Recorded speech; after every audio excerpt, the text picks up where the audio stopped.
like the Panthers just have their number and live rent free in the Bruins' brains. You can't avoid it anymore. It's true. The Bruins have become the Panthers' bitch, and I'll rephrase that to make it more Panthers friendly.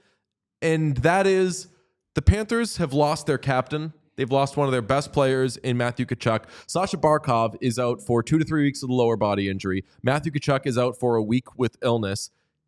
This should be a bad time for the Florida Panthers. They should be really struggling, and they are against teams that are not the Boston Bruins. To crunch some numbers for you, against non-Bruins teams, the Florida Panthers are 0-2-0. Against teams that are the Boston Bruins, the Panthers are 2-0-0. Yesterday especially, a 1 p.m. game in Boston where the Panthers are without their captain and without Matthew Tkachuk. The Bruins should be able to get up for that one, and there were moments where it was close, sure, but Panthers win again, have now beaten the Bruins in 6 of their last 8 meetings dating back to the postseason last year. I more tip my cap that the Florida Panthers, in all they've done, have found a team that they can say, we are your daddy. Mm-hmm. And the team that they've done it with is typically the team that gets other people's numbers. Even if the Bruins aren't like the class of the NHL at all times, which generally, I'm not saying this as a Bostonian, but like generally the Bruins are kind of up there.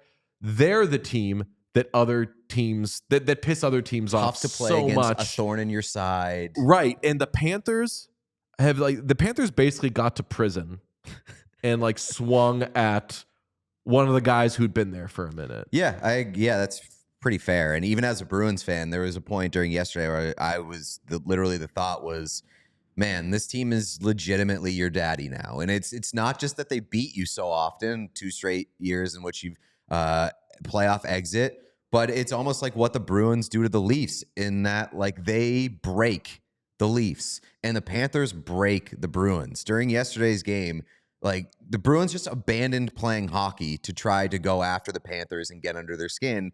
And it never works. It's happened twice this year that they've tried. It never works. And even when you look at the Panthers losing Nick Cousins and some of those like more annoying guys, they just have the next man up and they buy into that. AJ Greer fucking set the Bruins off yesterday with what I considered a pretty bad hit in the corner on David Pastrnak. But it's like the Panthers just have their number and live rent free in the Bruins' brains. You can't avoid it anymore. It's true. Which Brad Marchand, I'm not like calling on Brad Marchand to do something or anything, but like I kind of am, because he's I know he runs very, very hot, but he's also a very thoughtful person. He sees 2-3 steps ahead on a lot of these things. So I don't know if it's a players only meeting or whatever.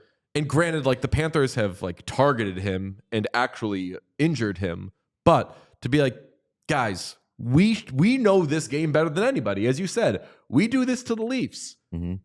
Don't participate 100% of the time, because a lot of the times the Panthers are trying to get you to participate and they're going to back off. The Trent Frederick thing with Matthew Tkachuk, where Tkachuk's trying to get him to go. Frederick drops his gloves and Tkachuk says, oopsies, did I do that? And Frederick ends up getting the fucking, I can't think of the call, but penalty. So they're clearly fucking with you. Yeah, and I also think it's like the Panthers aren't always the team that is like you mentioned, cooperative in like it's not a mutual agreement type of thing. It's the sneaky shit. It's the borderline dirty shit. And that's like, it's annoying. And I dislike when it happens to my favorite team, but I also recognize that it is very conducive to winning. That stuff is part of the game. It's the game within the game. And so when people complain about the Panthers being dirty, they complain about them being a little nasty. I do it, but I also do it with respect because it works and they win. So, like, obviously I want my team to do that. I don't want my team to be embarrassed by the dirty team that continuously gets into their heads and lives rent-free in their brains. Hey, thanks for watching the channel. We appreciate everybody who checks out our stuff, but 80% of our viewers are not actually subscribed to this page, so if you could smash that subscribe button, it would go a very long way for us. The more subscriptions we have, the more visibility we get from YouTube, which allows us to do more. So press that button. Thank you. They also can't get away from them unless one of these teams ends up being a wild card team.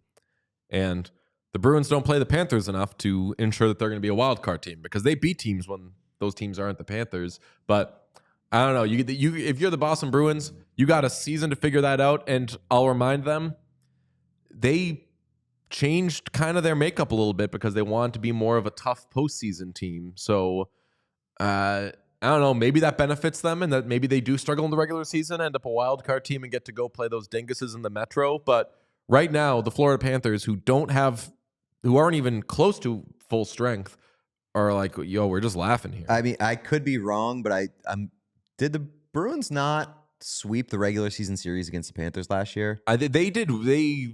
My guess would be yes. I know they won. They did really 3 well games against them last year. Maybe they're just trying to flip the script. Yeah, they're like, I don't think they're doing that. We all silly like the mayor.